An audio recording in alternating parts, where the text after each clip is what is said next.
ಎಲ್ಲರಿಗೆ ಎಲ್ಲರಿಗೆ ನಮಸ್ಕಾರ. ಈ ಕಾರ್ಯಕ್ರಮದ ಮೊದಲ ಭಾಗವಾಗಿ ಸಾವರ್ಕರ್ ಅವರ ರಚಿಸಿದಂತಹ ಏನು ದೇಶಭಕ್ತಿ ಗೀತೆನ ನಾವು ಕೇಳಿದ್ವಿ.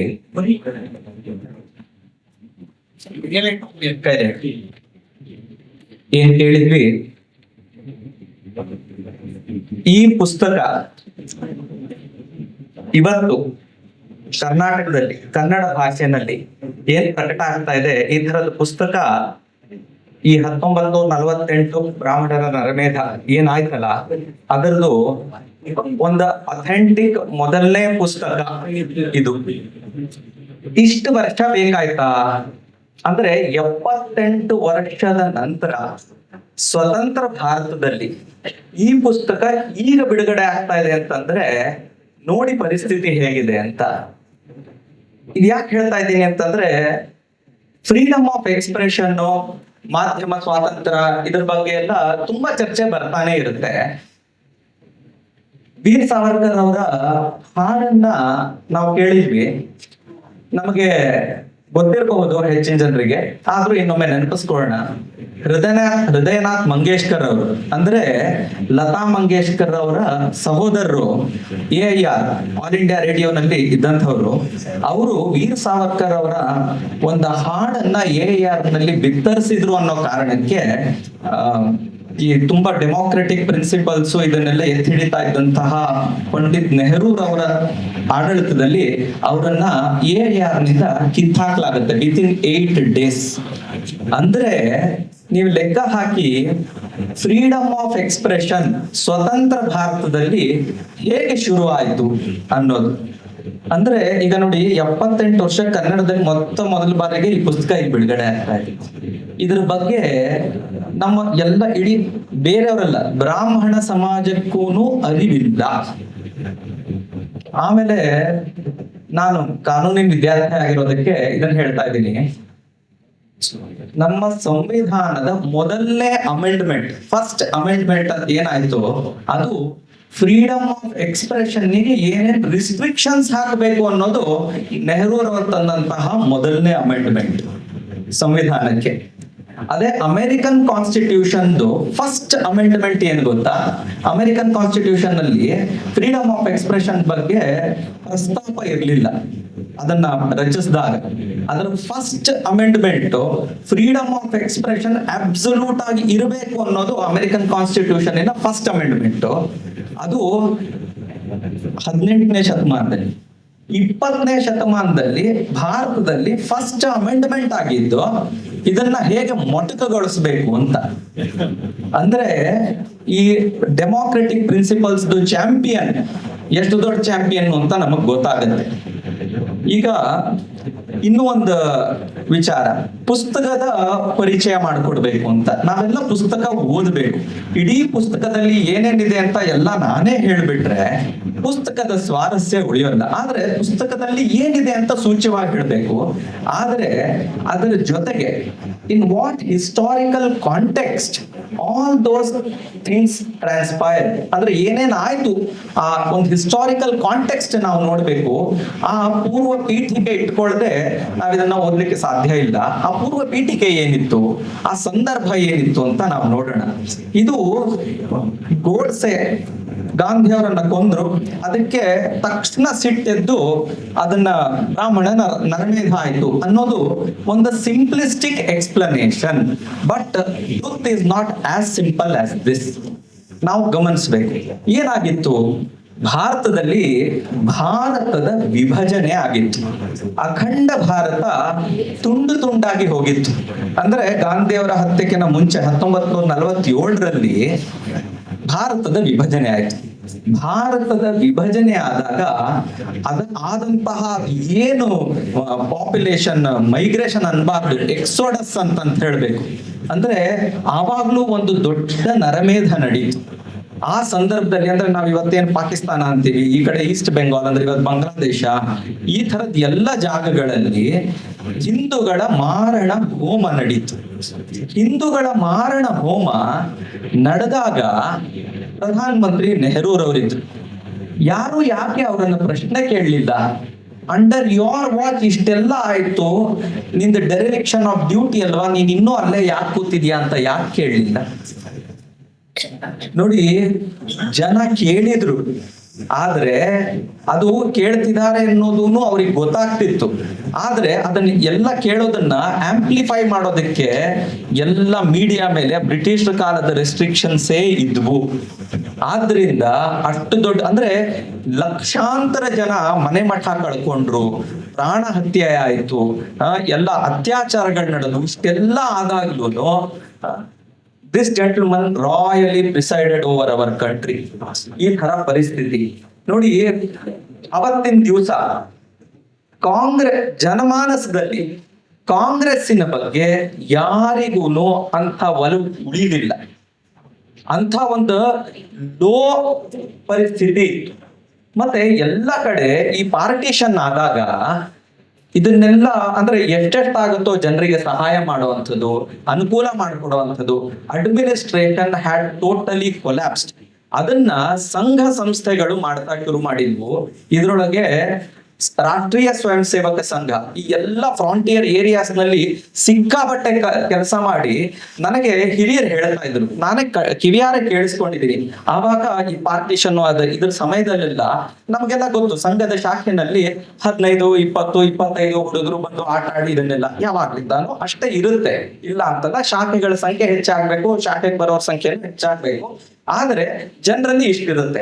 ಈ ಪಾರ್ಟಿಷನ್ ಟೈಮ್ ಇದನ್ನೆಲ್ಲ ಆದಾಗ ಸಂಘ ಮಾಡದಂತಹ ಸೇವೆ ನೋಡ್ಕೊಂಡು ನಮಗೊಂದು ಸಂಘಟನೆ ಇರ್ಬೇಕು ಅಂತ ಹೇಳಿ ಜನ ಎಚ್ಚೆತ್ಕೊಂಡು ಕೆಲವೊಂದ್ಸಲಿ ದೊಡ್ಡ ದೊಡ್ಡ ಗ್ರೌಂಡ್ ಗಳ ಸಾಲ್ತಿರ್ಲಿಲ್ವಂತೆ. 100 ಜನ, 500 ಜನ, 1000 ಜನ ಶಾಖೆಗೆ ಬರ್ತಿದ್ರಂತೆ ಪ್ರತಿನಿತ್ಯ. ಅಂದ್ರೆ ಒಂದು ಸಂಘಟನೆ ಇಷ್ಟು ದೊಡ್ಡದಾಗಿ ಬೆಳೀತಾ ಇತ್ತು. ಇನ್ ಕಾಂಟ್ರಾಸ್ಟ್ ಇನ್ನೊಂದು ರಾಜಕೀಯದ ಪಕ್ಷದ ಏನು ಇದಿತ್ತಲ್ಲ, ಅದು ಗ್ರಾಫು ಕೆಳಗೆ ಹೋಗ್ತಾ ಇತ್ತು. ಇಂಥ ಒಂದು ಪರಿಸ್ಥಿತಿ ಇತ್ತು. ಅಂಥ ಸಂದರ್ಭದಲ್ಲಿ ಗಾಂಧೀಜಿಯವರ ಕೊಲೆ ಆದ ತಕ್ಷಣ ಅದು ಸ್ಪಾಂಟೇನಿಯಸ್ ರಿಯಾಕ್ಷನ್ ಅಲ್ಲ, it was a systematic programme. ಅಂದ್ರೆ ಇದನ್ನ ಯೋಜನಾಬದ್ಧವಾಗಿ ಯಾವ್ಯಾವ್ದು ನಮ್ಗೆ ಅವಕಾಶ ಸಿಕ್ಕಿದೆ ಈ ಅವಕಾಶನ ಉಪಯೋಗಿಸ್ಕೊಂಡು ಸಂಘಟನೆಗಳನ್ನ, ಆಮೇಲೆ ಇದರೊಳಗೆ ಮುಂಚೂಣಿಯಲ್ಲಿದ್ದಂತಹ ಯಾವ ಸಮುದಾಯ ಇದೆ ಆ ಸಮುದಾಯನ ಬಗ್ಗು ಬಡಿಬೇಕು ಅಂತ ಮಾಡದಂತಹ ಒಂದು ಸಂಚು. ಇದ್ರ ಬಗ್ಗೆ ನಮಗೆ ಸ್ಪಷ್ಟವಾದ ಕಲ್ಪನೆ ಇರಬೇಕು, ಸ್ಪಷ್ಟವಾದ ಅರಿವಿರಬೇಕು. ಈ ಪುಸ್ತಕದಲ್ಲಿ ಅದು ಹೇಗೆ ಹೇಗೆ ಯೋಜಿತವಾಗಿ ಈ ನರಮೇಧ ನಡೀತು ಅನ್ನೋದನ್ನ ಸ್ಪಷ್ಟವಾಗಿ ಬರೆದಿದ್ದಾರೆ. ಆಗ್ಲೇ ನಮ್ಮ ಪ್ರಕಾಶಕರು ಹೇಳ್ದಂಗೆ ಓದ್ತಾ ಹೋದ್ರೆ ಕಣ್ಣೀರ್ ಹಾಕದೇ ಇರುವಂತಹ ಪುಟನೇ ಇಲ್ಲ. ಎಷ್ಟು ಕೇಳಿದ್ರೆ ಅಷ್ಟು ನೋವಾಗುತ್ತೆ. ಎಷ್ಟು ಅದನ್ನ ನಾವು ಓದ್ತಾ ಇದ್ರೆ ಅಯ್ಯೋ ಮುಂದಿನ ಪುಟ ಓದ್ಬೇಕೇನಪ್ಪ, ಏನಿದು ಅಂತ ಅನ್ಸುತ್ತೆ. ಇದ್ರೊಳಗೆ ನೋಡಿ, ಯಾವುದೇ ಒಂದು ಕೃತಿ ಇರ್ಬೋದು, ಈಗ ಆರ್ಟ್ ಅಂತ ನಾವು ಅನ್ಕೊಳ್ತೀವಿ, ಅದನ್ನ ವರ್ಣನೆ ಮಾಡ್ಬೇಕು, ರಂಜಿತವಾಗಿ ಹೇಳ್ಬೇಕು ಅಂತ. ಇದ್ರೊಳಗೆ ಏನು ರಂಜಿತವಾಗಿ ಹೇಳೋದು? ಇರೋದು 2 ಬಣ್ಣ, ಒಂದು ಕೆಂಪು, ಒಂದು ಕಪ್ಪು. ಹೆಪ್ಪುಗಟ್ಟಿದ ಮೇಲೆ ಕಪ್ಪು, ಅದು ಹರಿದಾಗ ಕೆಂಪು. 2 ಬಣ್ಣ ಇದೆ ಇದ್ರೊಳಗೆ. ನೀವು ನೋಡ್ಬೇಕು, ಓದ್ಬೇಕು. ಮತ್ತೆ ಇದನ್ನ ಇನ್ನೂ ನಾವು ಪ್ರಸಾರ ಮಾಡ್ಬೇಕು, ಇದನ್ನ ಪ್ರಚಾರ ಮಾಡ್ಬೇಕು, ನಮ್ಮ ಜನರಿಗೆ ಹೇಳ್ಬೇಕು. ಯಾಕೆ ಹೇಳ್ಬೇಕು ಅಂತಂದ್ರೆ ನಮ್ಮೆಲ್ಲರಿಗೂ ಒಂದ್ ಮಾತು ಗೊತ್ತಿದೆ, if we don't learn from history we are condemned to relive it ಅಂತ.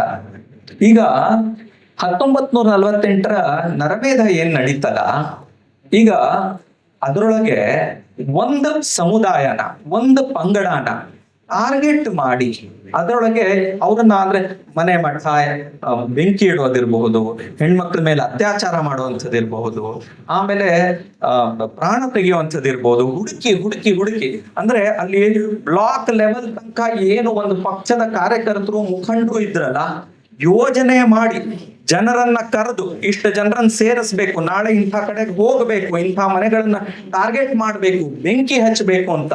ನಮಗ್ ಗೊತ್ತಿದೆ, ಜರ್ಮನಿಯೊಳಗೆ ಜೂಗಳನ್ನ ಅವ್ರ ಮನೆ ಮೇಲೆ ಮಾರ್ಕ್ ಮಾಡಿ ಮಾಡಿ ಮಾಡಿ ಕೊಲ್ತಿದ್ರಂತೆ. ಹುಡ್ಕೊಂಡ್ ಬರ್ತಿದ್ರಂತೆ, ಎಳ್ಕೊಂಡ್ ಬರ್ತಿದ್ರಂತೆ. ಅದಕ್ಕಿಂತ ನಮ್ಮ ದೇಶದಲ್ಲಿ ಏನ್ ಕಮ್ಮಿ ಆಗ್ಲಿಲ್ಲ. 1948ರಲ್ಲಿ ಐಡೆಂಟಿಫೈ ಮಾಡಿ ಸ್ಪಷ್ಟವಾಗಿ ಇಂಥವ್ರನ್ನು ಕೊಲ್ಲಲೇಬೇಕು, ಇಂಥವ್ರ ಮನೆ ಮಠ ಹಾಳು ಮಾಡ್ಲೇಬೇಕು ಅಂತ ಹೇಳಿ ಯೋಜನಾಬದ್ಧವಾಗಿ ಮೀಟಿಂಗ್ಗಳನ್ನ ಕರೆದು ತಮ್ಮ ಕಾರ್ಯಕರ್ತರನ್ನ ಕರೆದು ಇದನ್ನ ಮಾಡಲಾಗಿದೆ. ಇದನ್ನ ದಾಖಲೆ ಮಾಡ್ಲಿಕ್ಕೂ ಅವಕಾಶ ಕೊಡ್ಲಿಲ್ಲ. ಪ್ರೆಸ್ ಫ್ರೀಡಮ್ ಅಂದ್ರೆ ಪ್ರೆಸ್ ಗಳಿಗೆ ಎಲ್ಲರೂ ಈಗ 1975 ಎಷ್ಟೋ ಜನರಿಗೆ ಇಲ್ಲಿ ಆ ಕಾಲಘಟ್ಟದಲ್ಲಿ ಇದ್ದಿರೋರು ಇದ್ದೀರಿ. ಅದ್ರೊಳಗೆಲ್ಲ ಹೇಗೆ ಸೆನ್ಸರ್ಶಿಪ್ ನಡೀತಾ ಇತ್ತು ನ್ಯೂಸ್ ಪೇಪರ್ಸಿಗೆ ಅಂತ ಅಂದ್ರೆ ಏನ್ ಮೆಟೀರಿಯಲ್ ಬರುತ್ತೆ ಅದು ಸರ್ಕಾರದ ಒಬ್ಬ ಅಧಿಕಾರಿ ಅದು ಬರಬೇಕೋ ಬೇಡವೋ ಅಂತ ಅದನ್ನ ನೋಡಿದ ಮೇಲೆ ಬರ್ತಿತ್ತು. ಇದು ಒಂದು ಅನ್ಡಿಕ್ಲೇರ್ಡ್ ಸೆನ್ಸರ್ಶಿಪ್, ಅನ್ಡಿಕ್ಲೇರ್ಡ್ ಎಮರ್ಜೆನ್ಸಿ ಆಗಿತ್ತು. ಯಾರಾದ್ರೂ ಇಂಥದ್ದೆಲ್ಲ ನಡೀತಾ ಇದೆ ಅಂತ ಪ್ರಕಟಣೆ ಮಾಡಿದ್ರೆ ಇನ್ನು ತಮ್ಮ ಪ್ರೆಸ್ಸಿಗೆ ಎಲ್ಲಿ ಬೆಂಕಿ ಬೀಳುತ್ತೋ ಅನ್ನೋ ಭಯ ಪರಿಸ್ಥಿತಿ. ಮತ್ತೆ ಅವತ್ತು ನೋಡಿ ಪ್ರೆಸ್ಸು ಇದು ಎಲ್ಲವೂ ಮೌನವಾಯ್ತು. ಇಡೀ ಅಡ್ಮಿನಿಸ್ಟ್ರೇಷನ್ ಸಹಾಯಕ್ಕೆ ಬರಲಿಲ್ಲ. ಇಡೀ ಅಡ್ಮಿನಿಸ್ಟ್ರೇಷನ್ ಸಹಾಯಕ್ಕೆ ಬರಲಿಲ್ಲ ಅಷ್ಟೇ ಅಲ್ಲ, ಆ ಅಡ್ಮಿನಿಸ್ಟ್ರೇಷನ್ ಅಲ್ಲಿ ಇದ್ದಂಥವ್ರು they took active part in this carnage. ಇದು ಇಷ್ಟು ದಿವಸ ಆದ್ರೂ ನಮ್ಮ ಜನರಿಗೆ ಗೊತ್ತಿಲ್ಲ. ನನಗೆ ಇನ್ನೂ ಒಂದು ಇದು ಬರುತ್ತೆ. ನಮಗೆಲ್ಲ ಗೊತ್ತಿದೆ 1989, 90ರೊಳಗೆ ಕಾಶ್ಮೀರದಲ್ಲಿ ಏನೇನಾಯ್ತು ಅಂತ ಹೇಳಿ. ಅದು ಇವತ್ತಿನ ದಿವಸ ಅಲ್ಲಿ ಯಾರ್ಯಾರೋ ಚೂರು ಪಾರು ಎಲ್ಲ ರೆಕಾರ್ಡ್ ಮಾಡಿದ್ದು ಈಗ ಆಂಪ್ಲಿಫೈ ಆಗಿ ನಮಗ್ ಗೊತ್ತಾಗ್ತಾ ಇದೆ. ಯಾವುದೋ ಒಂದು ಸಿನಿಮಾ ಬಂತು, ಈ ತರದ್ದೆಲ್ಲ ಗೊತ್ತಾಗ್ತಾ ಇದೆ. ಅಂದ್ರೆ ಈವನ್ ಆಫ್ಟರ್ 40 years ಅಂದ್ರೆ 48 ಇಂದ 89 ತನಕ 41-42 ವರ್ಷ ಆದ್ಮೇಲೂ ಅಷ್ಟದ್ರ ಮೇಲಿತ್ತು. ನಮ್ಮ ತಾಯಿಯವರು ಮೀರಾಬಾಯಿ ಅವರು ಅಲ್ಲಿ ಒಂದು ಏಕತಾ ಯಾತ್ರೆ ಅಂತ ಇತ್ತು, ಜಮ್ಮು ಕಾಶ್ಮೀರದಲ್ಲಿ ಹೋಗಿ ತಿರಂಗ ಅಂದ್ರೆ ನಮ್ಮ ದೇಶದಲ್ಲಿ ನಮ್ಮ ದೇಶದ ಬಾವುಟನ ಹಾರಿಸ್ಬೇಕು ಅನ್ನುವಂತ ಒಂದು ಯಾತ್ರೆ ನಡೆದಿತ್ತು. ಮುರಳಿ ಮನೋಹರ್ ಜೋಶಿ ಅವರಿದ್ರು, ನಮ್ಮ ಈಗಿನ ಪ್ರಧಾನಮಂತ್ರಿ ಆದಂತಹ ನರೇಂದ್ರ ಮೋದಿ ಅವರಿದ್ರು. ಆ ಯಾತ್ರೆಗೆ ನಮ್ಮ ತಂದೆ ತಾಯಿನೂ ಹೋಗಿದ್ರು. ಅಲ್ಲಿ ಹೋದಾಗ ಜಮ್ಮು ಒಳಗೆ ಅಲ್ಲಿರುವಂತಹ ಕ್ಯಾಂಪ್ಗಳಲ್ಲಿ ಬದುಕ್ತಾ ಇದ್ರು 91-92 ಟೈಮ್ನಲ್ಲಿ. ನೋಡಿ ಯೋಚನೆ ಮಾಡಿ, ನಾವು ನಮ್ಮ ಮನೆಯಲ್ಲಿ ಬೆಚ್ಚಗಿರ್ತೀವಿ, ಮಳೆ ಗಾಳಿ ಇದೆಲ್ಲದರಿಂದ ರಕ್ಷಣೆ ಇರುತ್ತೆ. ದೊಡ್ಡ ದೊಡ್ಡ ಆಪಲ್ ಆರ್ಚರ್ಡ್ಸ್ ಇರುವಂತಹ, ದೊಡ್ಡ ದೊಡ್ಡ ವಿದ್ಯಾಸಂಸ್ಥೆ ನಡೆಸ್ತಾ ಇದ್ದಂತಹ, ದೊಡ್ಡ ದೊಡ್ಡ ಹುದ್ದೆಗಳಲ್ಲಿದ್ದಂತಹ teachers, doctors, lawyers, engineers, industrialist ಇವರನ್ನೆಲ್ಲ ನೀವು ಇಲ್ಲ ಕನ್ವರ್ಟ್ ಆಗಿ, ಇಲ್ಲ ಮನೆ ಬಿಡಿ, ಇಲ್ಲ ಸಾಯಿರಿ, ಕನ್ವರ್ಟ್, ಲೀವ್ ಆರ್ ಡೈ, ಇಷ್ಟೇ ಆಪ್ಷನ್ ಇದ್ದಿತ್ತು. ಅಂಥದನ್ನ ಅಲ್ಲಿ ನಡೆದು ಅವ್ರು ಎಲ್ಲರೂ ಜಮ್ಮು, ಡೆಲ್ಲಿ, ಇವನ್ ಬೆಂಗಳೂರಿಗೂ ಎಲ್ಲೆಲ್ಲೋನು ಕ್ಯಾಂಪ್ಗಳಲ್ಲಿತ್ತು. ನಮ್ಮ ತಾಯಿಯವರು ಅಲ್ಲೆಲ್ಲ ಹೋಗಿ ಅದನ್ನೆಲ್ಲ ನೋಡಿ ಅವರಿಗೆ ನೋಡ್ತಾರೆ, ಸಣ್ಣ ಸಣ್ಣ ಹೆಣ್ಮಕ್ಳು, ಅವರಿಗೆ ಸರಿಯಾದ ಸ್ಯಾನಿಟೇಷನ್ ಫೆಸಿಲಿಟಿ ಇಲ್ಲ, ಅವರಿಗೆ ಒಂದು ಅಂದ್ರೆ ಕ್ಲೋಸ್ಡ್ ಡೋರ್ ಒಂದು ರೂಮ್ ಇಲ್ಲ, ಟೆಂಟ್ಗಳಲ್ಲಿ ಬದುಕ್ತಾ ಇದ್ದಾರೆ. ಅದನ್ನೆಲ್ಲ ಫೋಟೋ ತಗೊಂಡು ಬಂದು ಅವ್ರ ಪರಿಸ್ಥಿತಿಗಳನ್ನೆಲ್ಲ ಒಂದು ಲೇಖನ ಮಾಡಿ ಪತ್ರಿಕೆಗೆ ಕೊಟ್ರೆ 100ರಲ್ಲಿ 10 ಭಾಗ ಹಾಕಿದ್ವಿ ಪತ್ರಿಕೆಯಲ್ಲಿ. ಅಂದ್ರೆ ಇವನ್ ಇನ್ 91, 92 ಈ ತರದ ಒಂದು ಅನ್ಡಿಕ್ಲೇರ್ಡ್ ಸೆನ್ಸರ್ಶಿಪ್ ನಡೀತಾ ಇತ್ತು. ಅದನ್ನ ನೋಡಿದ ಮೇಲೆ ಎಷ್ಟೋ ಜನ ಪತ್ರಿಕೆಗಳಿಗೆ ಪತ್ರ ಬರೆದ್ರು, ಅಯ್ಯೋ ಈ ತರ ಎಲ್ಲ ಆಯ್ತಾ, ನಮಗ್ ಗೊತ್ತೇ ಇಲ್ಲ ಅಂತ. ಅಂದ್ರೆ ಕಾಶ್ಮೀರದ ಪಂಡಿತರನ್ನ ಹೀಗೆ ಮನೆ ಬಿಟ್ಟು ಓಡಿಸಿ ಎಷ್ಟೋ ಜನರನ್ನ ಕೊಂದು ಅತ್ಯಾಚಾರಗಳನ್ನು ಮಾಡಿ ಅದೆಲ್ಲ ಆಗಿದ್ದು ಜಸ್ಟ್ 30 years ಆಗೋ. ಅಂತ ಪರಿಸ್ಥಿತಿನ ಅದೆಲ್ಲ ನಮಗ್ ಗೊತ್ತಿಲ್ವಲ್ಲ ಅಂತ ಒಂದ್ ಸಣ್ಣ ಪುಸ್ತಕ ಇತ್ತು. ನಾನು ಅವಾಗ ಒಂದು 12-13 ವರ್ಷದ ಹುಡುಗ, ಜಿನೋಸೈಡ್ ಆಫ್ ಹಿಂದೂಸ್ ಇನ್ ಕಾಶ್ಮೀರ್ ಅಂತ ಒಂದು ಪುಸ್ತಕ. ಅದು ಒಂದು ನನಗೆ ಇನ್ನೂ ನೆನಪಿದೆ, ಚಿಕ್ಕ ಪುಸ್ತಕ, ಕೆಂಪ ಬಣ್ಣದ್ದು ವೈಟ್ ಬ್ಯಾಕ್ ಗ್ರೌಂಡ್ ಮೇಲೆ ಸುರುಚಿ ಪ್ರಕಾಶನದವರು ಪ್ರಕಟಣೆ ಮಾಡಿದಂತಹ ಪುಸ್ತಕ. ಓದ್ತಾ ಹೋದ್ರೆ ಒಂಥರ ಆವಾಗ್ಲೇ ಹೊಟ್ಟೆ ತೊಳಸ್ದಂಗ ಆಗ್ತಾ ಇತ್ತು. ನೋಡಿ ಈ ತರದ ಸಾಹಿತ್ಯ ಎಷ್ಟು ಕಮ್ಮಿ ಇದೆ ಇವತ್ತು. ಬೇರೆ ಬೇರೆ ದೇಶಗಳಲ್ಲಿ, ಯುರೋಪ್ನಲ್ಲಿ ಹಾಲೋಕಾಸ್ಟ್ ಡಿನಯಲ್ ಮಾಡಿದ್ರೆ, ಅಂದ್ರೆ ಹಾಲೋಕಾಸ್ಟ್ ಆಗಲೇ ಇಲ್ಲ ಅಂತ ಹೇಳಿದ್ರೆ, ಹಾಲೋಕಾಸ್ಟ್ ಅಂದ್ರೆ ಜೂಗಳ ಏನ್ ನರಮೇಧ ನಡೀತಲ್ಲ ಅದು ಆಗಲೇ ಇಲ್ಲ ಅಂತ ಹೇಳಿದ್ರೆ ಅದು ಶಿಕ್ಷಾರ್ಹ ಅಪರಾಧ. ಅಂದ್ರೆ ಆ ಮಟ್ಟಿಗೆ ಅದನ್ನ ಲೈವ್ ಆಗಿ ಇಟ್ಟಿದ್ದಾರೆ. ಈ ತರದ್ದು ಆಗಿರೋದು, ಈ ತರ ಪರಿಸ್ಥಿತಿ ಆಗಿರೋದು ಒಂದು ಸಣ್ಣ ಸಮಾಜ, ಅಂದ್ರೆ 1 ಕೋಟಿ ಜನನೂ ಇಲ್ಲ ಆ ಇಸ್ರೇಲಿಗಳು. ಅವರು ಇಡೀ ಜಗತ್ತಿನಾದ್ಯಂತ ಇದನ್ನ ಇನ್ನೂನು ಅದನ್ನ ನೋಡಿ ನಮ್ಮ ಮೇಲೆ ಇಂಥರ ದಬ್ಬಾಳಿಕೆ ಆಯ್ತು, ಹೀಗಾಯ್ತು ಅನ್ನೋದನ್ನ ಎತ್ತಿ ಹೇಳಿದ್ದಾರೆ. ಮತ್ತೆ ಹಲವು ಯುರೋಪಿಯನ್ ಆಲ್ ನೇಷನ್ಸ್ ನಲ್ಲಿ, ಎಲ್ಲ ಯುರೋಪಿನ ಎಲ್ಲ ದೇಶಗಳಲ್ಲಿ ಹಾಲೋಕಾಸ್ಟ್ ಅನ್ನ ಡಿನೈ ಮಾಡಿದ್ರೆ ಅದು ಶಿಕ್ಷಾರ್ಹ ಅಪರಾಧ ಆಗಿದೆ. ಆದ್ರೆ ನಮ್ಮ ದೇಶದಲ್ಲಿ ಡಿನೈ ಅಲ್ಲ, ಇದು ಆಗಿದೆ ಅಂತ ಹೇಳೋದಕ್ಕೂ ನಮ್ಮಲ್ಲಿ ಒಂದು ಸಾಹಿತ್ಯನೇ ಇಲ್ಲ. ಎರಡನೇದು ಅದನ್ನ ಹೇಳುವಂತ ಧೈರ್ಯವೂ ಇಲ್ಲ.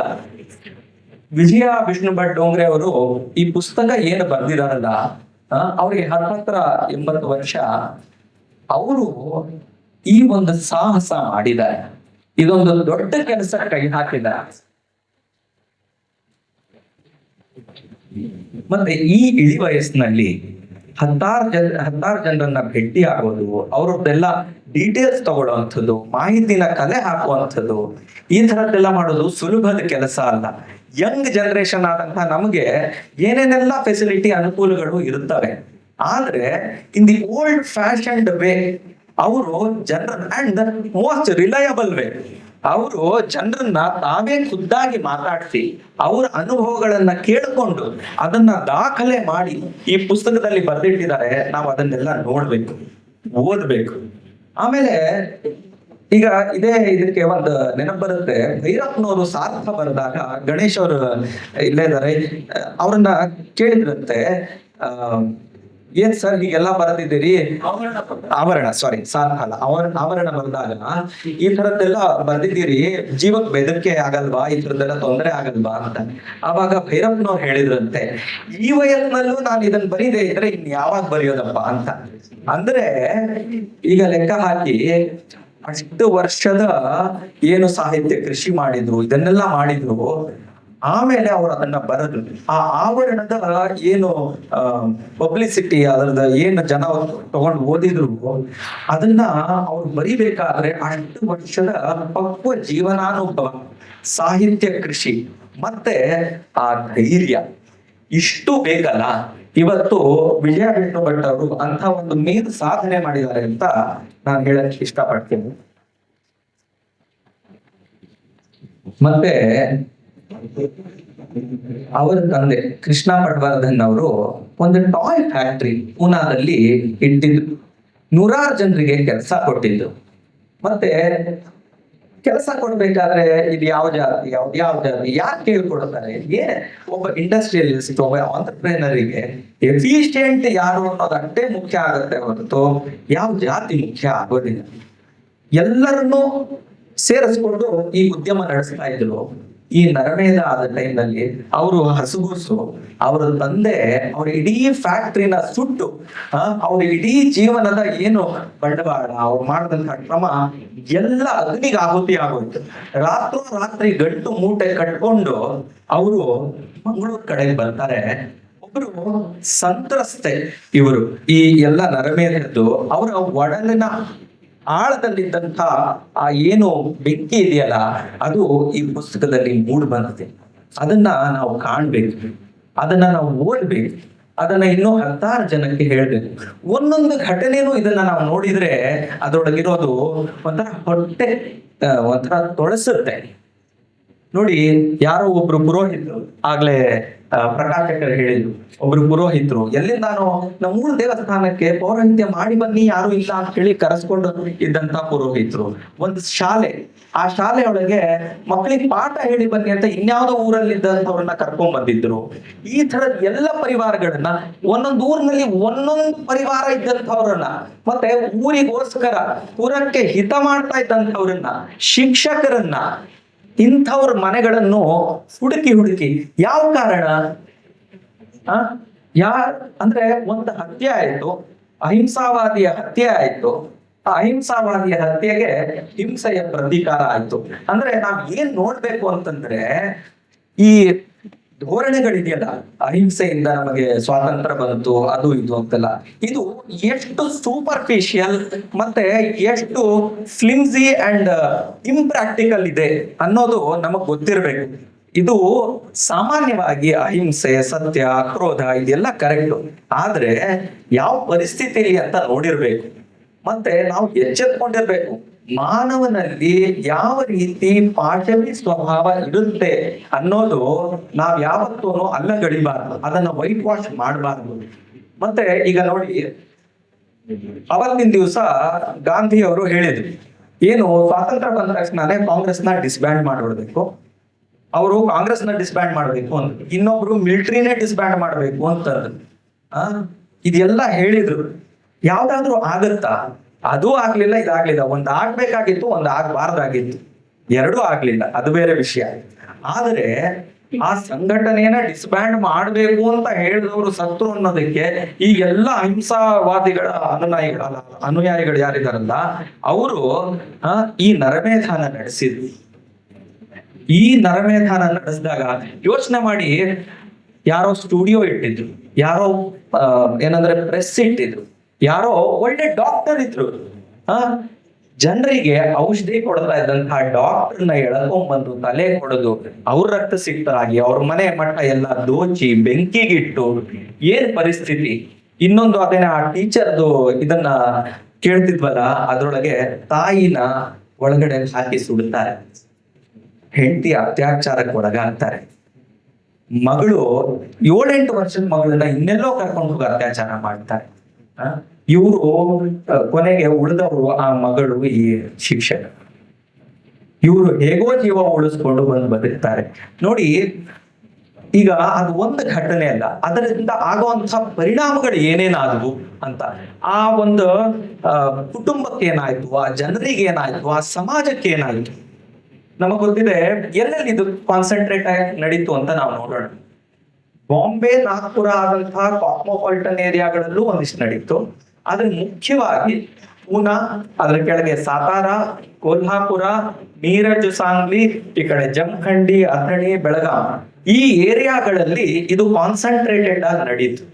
ಈ ಏರಿಯಾಗಳಲ್ಲಿ ಅಂದ್ರೆ ಈಗ ಚಿತ್ಪಾವನ ಬ್ರಾಹ್ಮಣರು ಅಷ್ಟೇ ಅಲ್ಲ, ಯಾವುದೇ ಬ್ರಾಹ್ಮಣರನ್ನು ಕಂಡ್ರು ಅವರನ್ನ ಲೂಟಿ ಮಾಡಿ, ಅವರನ್ನ ಸಾಯಿಸಿ, ಏನೇನಾಗುತ್ತೋ ಎಲ್ಲ ಮಾಡಿ ಅಂತ ಹೇಳಿ ನಾವು ಈ ಪುಸ್ತಕದಲ್ಲಿ ಆ ಎಲ್ಲ ಘಟನೆಗಳನ್ನು ನಾವು ನೋಡ್ತಾ ಹೋಗ್ತೀವಿ. ಅಂದ್ರೆ ಅದರ ಹರಿವು ಎಷ್ಟು ದೊಡ್ಡದಾಗಿತ್ತು ಅಂತ. ಈಗ ನಮಗೆ ಇದೊಂದು ಮತ್ತೆ ತುಂಬಾ ದೂರ ಇರೋದಿಲ್ಲ, ಇವೆಲ್ಲ ಯಾವತ್ತೂ ಆಗೇ ಬಿಡಬಹುದು, ಆನ್ ದಿ ಪ್ರೆಸಿಂಗ್ ವೈಸ್ ಇರುತ್ತೆ. ನಾವು ವೆಸ್ಟ್ ಬೆಂಗಾಲ್ ನಲ್ಲಿ ಇವತ್ತು ನೋಡಿದೀವಿ, 2021 ಇಸ್ವಿ ಎಲೆಕ್ಷನ್ ಆದ ತಕ್ಷಣ ಎಂತ 5,000 ಜನರನ್ನ ಕೊಂದಿದ್ದಾರೆ ಅಲ್ಲಿ. ನೀವು ಲೆಕ್ಕ ಹಾಕಿ, 5,000 ಜನ ಸ್ವತಂತ್ರ ಭಾರತದಲ್ಲಿ, ಇಂಥ ಸಂದರ್ಭದಲ್ಲಿ 21ನೇ ಶತಮಾನದಲ್ಲಿ ಅದು ಕೊಂದಿದ್ದಾರೆ. ಆದ್ರೆ ಮೀಡಿಯಾ ಯಾರು ಯಾವತ್ತೂ ಅನ್ನಲ್ಲ. ಯಾಕೆ? Because it is a secular ಕಾರ್ನೇಜ್.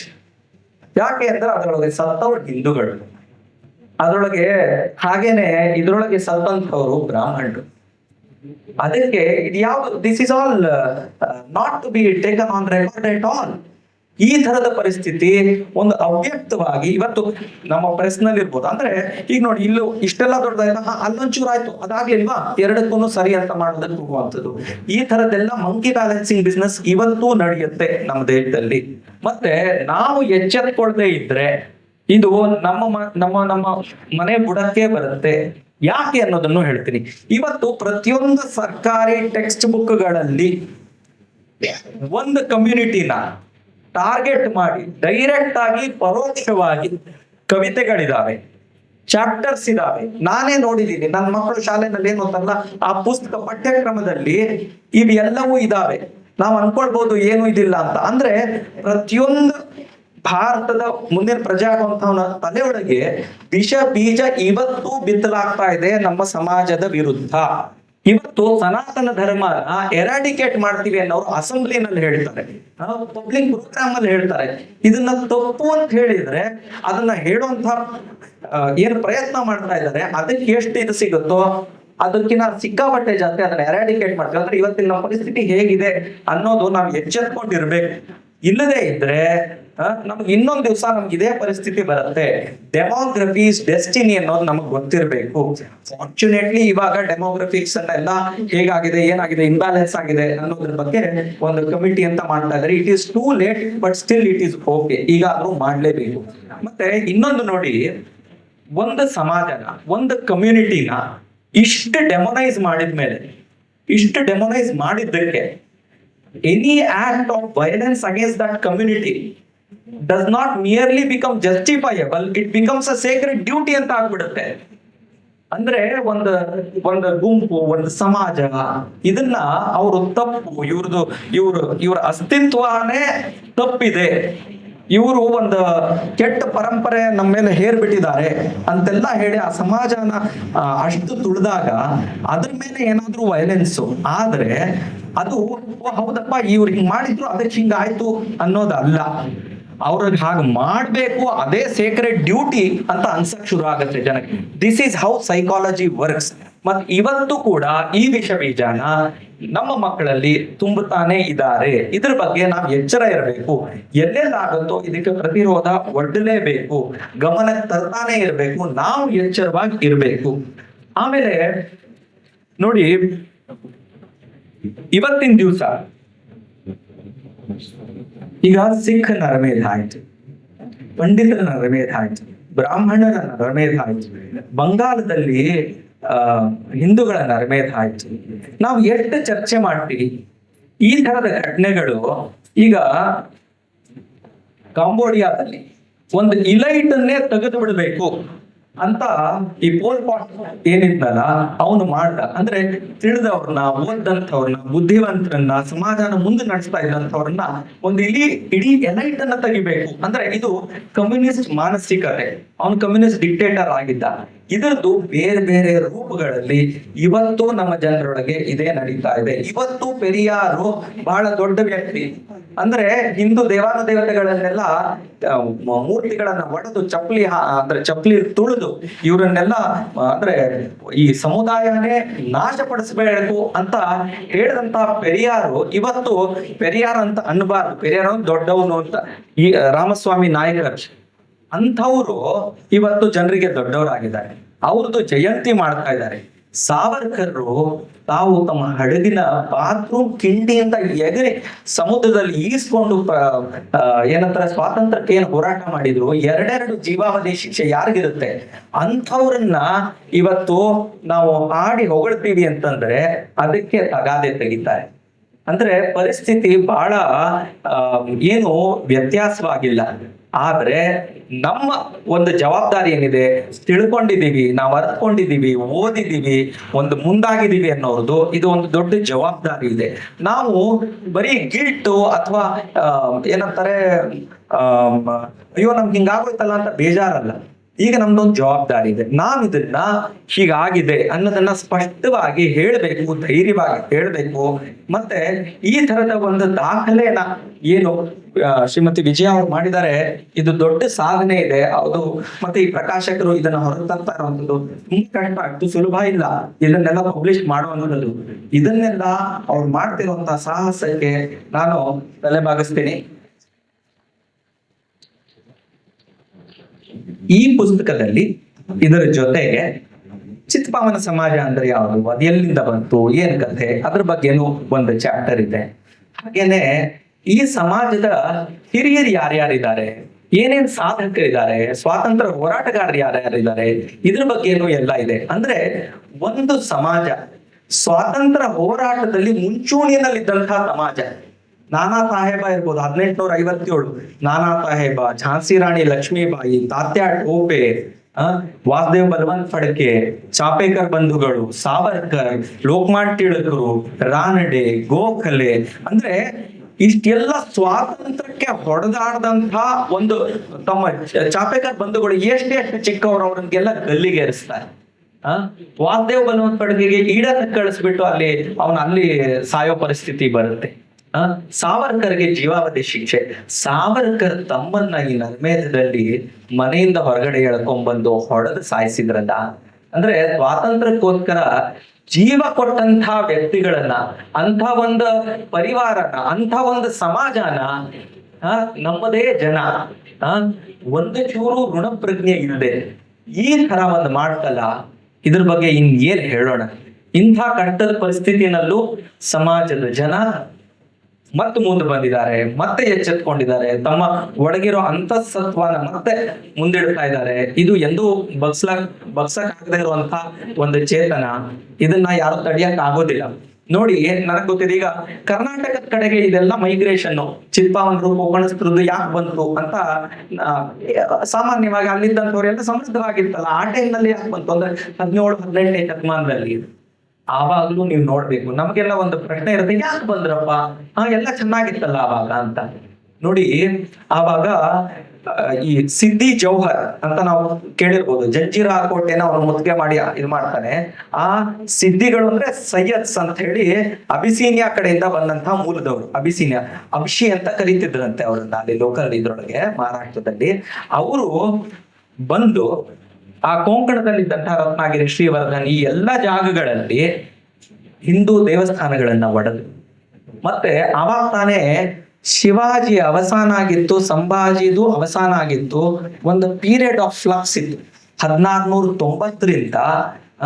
Balaji Vishwanath ಅವ್ರೇನು ಪೇಶ್ವೆಗಳಾಗಿ ಅದಾದ್ಮೇಲೆ ಬಾಜಿರಾವ, ಬಲ್ಲಾಳ ಸೇನ 1720 ಹೊತ್ತಿಗೆ ಏನ್ ಪ್ರವರ್ಧಮಾನಕ್ಕೆ ಬಂದ, ಆ ಒಂದು 30-40 ವರ್ಷದ ಪೀರಿಯಡ್ ನಲ್ಲಿ ರಾಯಗಢದ ಕೋಟೆನೂ ಈ ಸಿದ್ದಿ ಜೌಹರ್ ಇವರು ಆಕ್ರಮಿಸ್ಕೊಂಡ್ಬಿಟ್ಟಿರ್ತಾರೆ, ಅಂದ್ರೆ ಶಿವಾಜಿ ಕಾಲ ನಂತರ.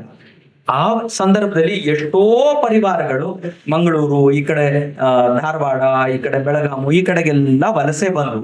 ಅಂದ್ರೆ ನೋಡಿ, ಈ migration, Exodus not in one epoch, ಬೇರೆ ಬೇರೆ ಕಷ್ಟದ ಸಂದರ್ಭಗಳಲ್ಲಿ ಹೀಗೆಲ್ಲ ಬಂದ್ರು. ಈಗ ವಿಜಯ ಅವರ ಪರಿವಾರನೇ ನೋಡಿ, ಪೂನಾದಲ್ಲಿ ಇದ್ದಂಥವ್ರು ಮಂಗಳೂರು ಕಡೆಗೆ ಬಂದ್ರು.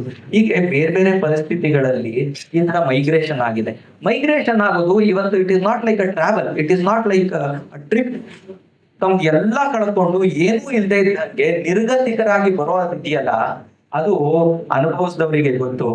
ಇಂಥ ಒಂದು ಕೆಲಸ ಅವರು ದಾಖಲೆ ಮಾಡಿದ್ದಾರೆ, ಇದು ಬಹಳ ದೊಡ್ಡದು ಅಂತ ನನಗೆ ಅನ್ಸುತ್ತೆ. ಹಾಗೇನೆ ಈ ಪುಸ್ತಕದ ಪರಿಚಯ ಮಾಡಿಕೊಡ್ಲಿಕ್ಕೆ ನನಗೆ ಅವಕಾಶ ಮಾಡಿಕೊಟ್ಟಂತಹ ಪ್ರಕಾಶಕರಿಗೆ, ಲೇಖಕಿಯವರಿಗೆ ಮತ್ತೆ ಸಂಸ್ಥೆಯವರಿಗೆ, ಅದರ ಚಿಂತನಕ್ಕೆ ನಾನು ಋಣಿಯಾಗಿದ್ದೀನಿ. ಈ ಸಮಾಜದ ಒಂದು ಅಂಶ ನಾನು, ಈ ಒಂದು ಸಮಾಜ ಅನುಭವಿಸಿದಂತಹ ಕಷ್ಟ ನೋವುಗಳನ್ನ ನನ್ನ ಮಾತಿನಲ್ಲಿ ವ್ಯಕ್ತಪಡಿಸೋದಕ್ಕೆ ಅವಕಾಶ ಮಾಡಿಕೊಟ್ಟಂತ ಎಲ್ಲರಿಗೂ, ಕೇಳಿಕೊಂಡ ತಮ್ಮೆಲ್ಲರಿಗೂ ನಾನು ಆಭಾರಿಯಾಗಿದ್ದೀನಿ. ನಮಸ್ಕಾರ.